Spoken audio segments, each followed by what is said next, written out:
Halo, ini dengan Buce. Saya bersama dengan Sonita Lontoh ya. Ya, Apa kabar Sonita? kabar baik Bu Cek, apa kabar? Ya, kita sekarang di mana nih?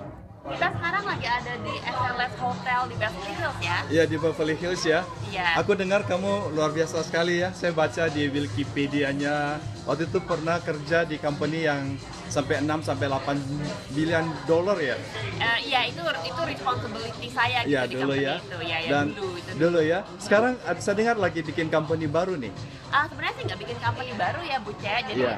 sebenarnya sekarang ini saya sih eksekutif di bidang green teknologi ya di Iya. Silicon Valley dengan Iya. company yang namanya Trillion. Apa namanya? Namanya Trillion. Trillion ya. Ya, Trillion. Iya. Nah, tapi outside of that, kan saya orang Indonesia juga nih. Iya. Jadi kebetulan saya sama beberapa teman, Iya. Felis, Heeh. Kita, sama Iya. Alex. Ya. Kita nih kebetulan kemarin-kemarin ini kalau lagi ada delegasi dari Indonesia mau ke Silicon Valley, Iya. kita suka diminta bantuan Oh. untuk apa namanya connect, Menjadi- delegasi Indonesia itu dengan Menjadi jembatan. menjadi jembatan di komunitas Silicon Valley. Ya. Jadi kita pikir kenapa nggak sekalian kita bikin suatu non-profit Ya. dan yang kita sudah bikin nih namanya SBA Technology Alliance. Apa namanya? SBA Technology Alliance, Oh, ya. Silicon Valley Asia Ya. Technology Alliance.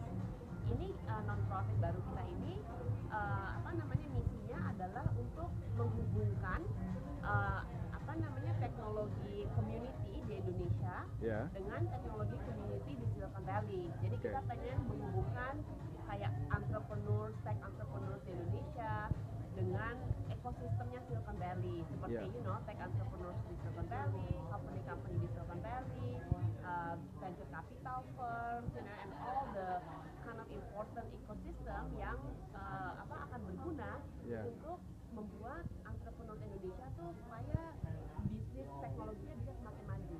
Oh gitu, bagus sekali. Jadi kira-kira kalian akan ada target berapa orang? Misalnya 10, 20 berapa? Ya, ini kan masih baru ya, Bu Iya. ya. Jadi untuk kelas pertama, Iya. kita tuh akan menawarkan suatu bootcamp. Iya. Bootcamp. Jadi akhir bulan ini website kita sbetechnology.com akan di-launch. Iya. Lalu sampai akhir tahun kira-kira kita akan membuka suatu aplikasi period yang teman-teman dari Indonesia yang teknologi entrepreneur yang tertarik untuk apply untuk ikutan bootcamp kita spring tahun depan silakan apply. Iya. Nah nanti lalu dari aplikasi itu kita akan mungkin seleksi sekitar 10 orang untuk mengambil kayak suatu bootcamp dari Indonesia ke Silicon Valley and then spend about a week. Jadi sekitar Satu minggu. Dan 1 minggu itu akan padat sekali schedule-nya. Jadi nanti akan ada kelas dari Silicon Valley entrepreneurs yang misalnya mereka akan share bagaimana tuh ceritanya mereka bisa memulai bisnis mereka di Silicon Valley sampai menjadi besar misalnya. Lalu Wah. mereka juga akan kita ajak ke beberapa perusahaan teknologi di Silicon Valley seperti Google, Iya. Apple, Facebook, and so on so forth, banyak lah gitu ya. Dan nanti kita juga akan mengadakan kelas di mana venture capital dari Silicon Valley beberapa itu bisa datang ketemu dengan teman-teman yang 10 orang yang dudukkan ini untuk share knowledge gitu ya. Kira-kira untuk Silicon Valley venture capital apa kriteria gitu, hal-hal yang mereka anggap penting sebagai suatu startup untuk mereka mau invest gitu loh di startup itu. Oh gitu. Ya, dan juga di Silicon Valley itu maksudnya tuh kalau venture capital invest itu kan dia mau make money ya. Jadi Iya. maksudnya mereka tuh usually like 5 to 8 years mereka tuh pengen ada suatu namanya exit or liquidity event. Liquidity eventnya itu bisa IPO, bisa dibeli oleh perusahaan yang lebih besar, itu udah harus dipikirkan. Jadi mungkin teman-teman tech entrepreneur di Indonesia mungkin belum terpikir seperti itu, tapi sebenarnya kalau ingin ada Silicon Valley venture capital yang invest di Iya. perusahaan kalian, kalian udah harus mulai memikirkan hal-hal seperti itu karena at the end of the day venture capitalnya kan ingin make money ya after Iya. 8 years. Nah, in order for them to make money, there has to be a liquidity event that happens, either IPO atau dibeli perusahaan lain. Nah, ini kayaknya saya kiranya kamu punya pengalaman ya, karena pernah company kamu dulu dibeli oleh perusahaan gede ya. Perusahaannya maksudnya nggak gede-gede banget, tapi itu udah Waktu dulu banget. yang Itu pertama dulu kali banget, pertama ya. sekali waktu kamu bangun company itu ya. Saya dulu pernah punya perusahaan online game ya Iya. Itu tahun 2000-an, gila udah lama banget. Tahun 2000-an. Iya, tahun 2000. Zaman Bahuela ya. Zaman bahla. Siti Betul. Nurbaya. Tapi sebenarnya zaman bahla itu teman-teman, tahun 98 sampai Iya. 2000 Ah. itu adalah the first technology bubble di Silicon Valley. Itu terjadi di Oh, iya? saat itu. Iya. Belum ada terlalu banyak waktu itu Waktu online itu game. terlalu banyak, dan waktu itu tuh kayak ada suatu bubble di mana pokoknya semua orang yang punya ide gitu bisa dapat funding nggak gitu susah dapatnya, terus banyak sekali perusahaan-perusahaan, jadi kayak lagi apa ya, namanya juga mania gitu loh. Oh, lagi mania. Sampai 2000. Oh. Nah, sebenarnya tahun 2000 bulan April tuh bust bubble-nya. Terus terang. Oh, Tapi ya. untungnya saya jual perusahaan saya bulan Februari. Waduh, jadi cuan ya Tapi untung. terus saya juga nggak tahu kan, nggak ada orang Iya. yang tahu. Tapi Iya. bulan April tuh bust bubble-nya. Oh, no. Nah, terus terang sebenarnya saat ini, sekarang ini banyak orang yang wondering apakah ini bubble kedua di Silicon Valley. Oh, Karena- begitu. Karena kalau kita lihat ya valuation tuh harga suatu Iya. perusahaan itu sekarang kan kayak tinggi-tinggi banget. Terlalu gitu tinggi loh. ya? Terlalu tinggi. Jadi banyak Oh, orang overpriced. overpriced. Banyak orang berpikir apakah ini bubble kedua. Ah. Nah, terus terang bubble nggak bubble tuh nggak ada yang tahu sampai Sampai nyebat meletus. ya, sampai dia meletus. Tapi Oh, menurut gitu. saya bedanya adalah Iya. kalau yang bubble pertama itu Ah. banyak sekali perusahaan-perusahaan yang fundamentalnya tuh nggak kuat. Jadi Iya. maksudnya tuh revenue nggak ada, Oh. profit apalagi profit pasti nggak ada. Iya. Tapi kok valuationnya bisa besar sekali. I know. Nah kalau sekarang at least kelihatannya tuh revenue ada gitu loh. Perusahaan ini revenue-nya ada. Oh. Atau kayak perusahaan seperti Alibaba, profitnya udah besar sekali. Gitu Iya. loh. Jadi the difference I think between 99 and right now is the fundamentals are good today. Oh. Kalau waktu itu the fundamentals are like so bad, tapi orang kayak mania aja gitu loh. Kayak Kalau- .com lagi trennya .com ya, gitu ya. .com gitu. Ya, saat itu ya. Waktu itu. Waktu itu. Nah, Ah. kalau saat ini memang valuation very high, tapi kelihatannya fundamental. Ada dasarnya. Ada dasarnya, Oh, exactly. jadi bukan pepesan kosong, Ya, pepesan kosong. bukan yang hanya kosong saja. Dan Oh, maksudnya kalau gitu. di Valley itu kan basically some of the fundamentals include number of users ya, itu very important. Memang banyak perusahaan yang number of usersnya udah banyak banget, tapi dia Yeah. belum tahu cara monetize. Yeah. Monetize gimana? Tapi mereka punya suatu motto Yeah. yang penting get as many users as possible. You can Gitu. monetize later. Ah. Tapi banyak juga perusahaan-perusahaan yang revenue-nya udah very respectable ya. Oh, gitu. Hundreds of millions of dollars, sampai even billions of dollars. Yeah. And then some companies even already have profit, which is really good gitu loh. Oh. Kalau di zaman dulu itu buce, revenue juga nggak ada. Iya, iya benar. Apalagi profit, tapi kan orang tuh kayaknya berani sekali gitu loh. Oh, gitu ya. Iya. Nah, ini begini. Saya juga lumayan lama di Amerika ya. So far saya belum pernah nih, rasanya di Amerika saat ini hanya 2 wanita, rasanya yang 3. Ibu Sonita Lonto, Ibu Julia Go, siapa lagi?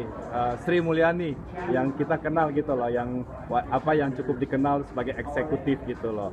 Banyak orang Indonesia buka bisnis paling ya restoran atau apa gitu. Which is nothing wrong loh. Ya, nothing wrong, Oke-oke of course aja. ya. Iya. Nah, apakah memang Silicon Valley tidak banyak perusahaan Indonesia, orang-orang Indonesia seperti kamu?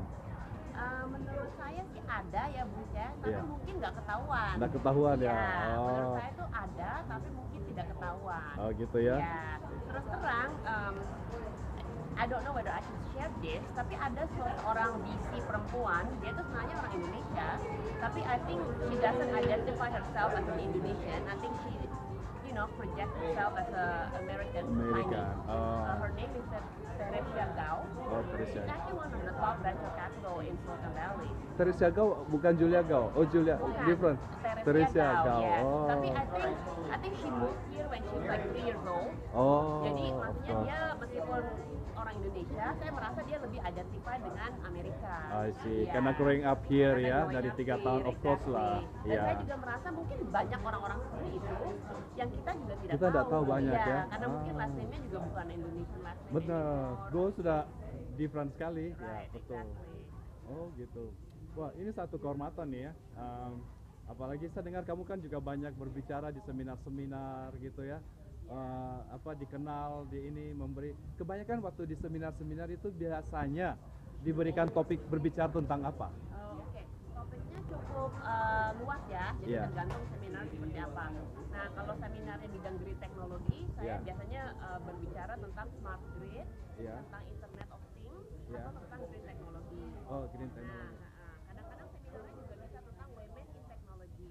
Women in the technology. Ya, Oke. nah kalau seminarnya tentang women in technology, maka topiknya adalah bagaimana kita bisa increase the number of women in technology, which is still small. Iya. Atau bagaimana caranya kita bisa increase the number of women executives. Karena sebenarnya kalau kita mau lihat, women itu make up about 50% of the workforce. Iya. Nah, terus nanti kalau sampai middle management juga masih oke tuh. Iya. Tapi nanti kalau udah ke C-level atau executive level. level udah drop. Jadi biasanya women at least di Amerika ya, CEO tuh 3%. Iya. Board member tuh 15%. Oh. Nah, jadi selalu ada pertanyaan, kenapa tuh kira-kira? Iya. Nah, terus terang udah banyak sih kayak inisiatif-inisiatif yang dilakukan ya, apalagi Iya. kalau perusahaan besar, mereka tuh punya kayak apa sih program namanya sponsorship, jadi bukan mentorship. Sponsorship. Ya, sponsorship program ini di perusahaan besar ya, Ya.